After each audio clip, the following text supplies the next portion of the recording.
Confronté à de grands défis énergétiques, le gouvernement gabonais a décidé de maintenir les subventions aux produits pétroliers, revenant ainsi sur sa décision de les supprimer à partir de janvier 2026. Le Mozambique a besoin de plus de 710 millions de dollars pour mettre en œuvre sa nouvelle stratégie d'aviation civile 2026-2045. Le Maroc enregistre une nouvelle performance historique dans le tourisme avec 16,6 millions de visiteurs à fin octobre 2025, soit une hausse de 14% par rapport à 2024.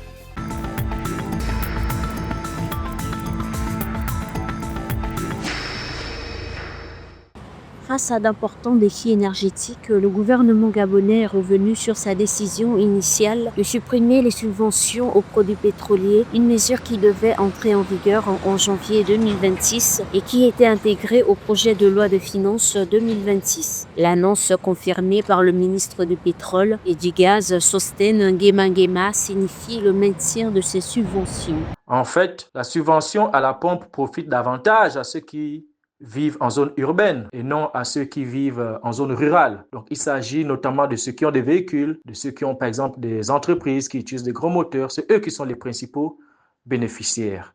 Cette situation traduit une sorte d'injustice sociale et ce qui menace la stabilité sociale. Selon les autorités gabonaises, cette volte-face vise avant tout à préserver la stabilité sociale. La suppression des aides aurait entraîné une hausse immédiate des prix à la pompe et par cet effet une inflation généralisée. Sur le plan budgétaire, la fin des subventions aurait permis à l'État d'économiser environ 110 milliards de francs CFA par an, soit près de 0,9% du PIB selon la Banque mondiale.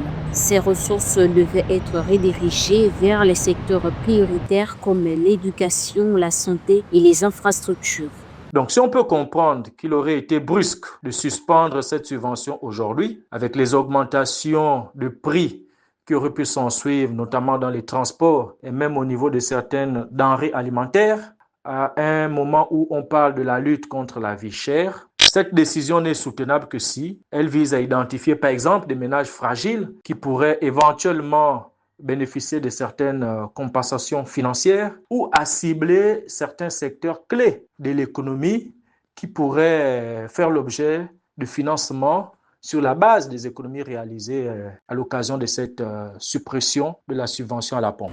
Le maintien des subventions étatiques met fin à plusieurs mois d'incertitude pour les ménages et les acteurs économiques. Depuis des années, l'État gabonais apporte un soutien financier au gaz butane, au gasoil, à l'essence et au pétrole lampon. Cette politique vise à atténuer l'impact des variations des prix mondiaux et à protéger le pouvoir d'achat des citoyens.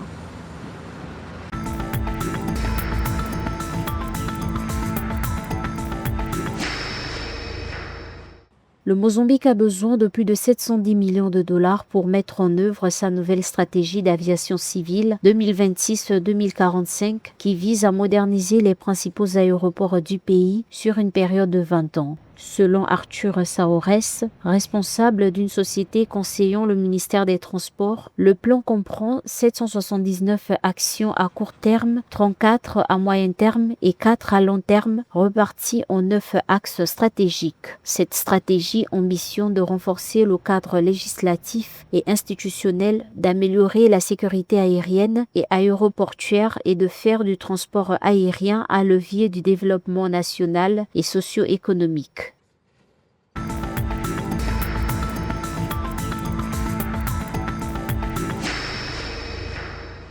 Le Maroc a enregistré une nouvelle performance historique dans le tourisme avec 16,6 millions de visiteurs, soit une hausse de 14% par rapport à 2024. Le pays se hisse désormais à la 13e place mondiale, confirmant la dynamique de croissance du secteur. Cette réussite s'accompagne d'un essor des investisseurs avec la création de 46 000 nouveaux lits depuis 2023, témoignant de la confiance du secteur privé. L'annonce a été faite lors de la signature d'un accord stratégique entre le groupe d'alliance Erisox Hôtel pour implanter le premier concept All Inclusive Luxe au Maroc.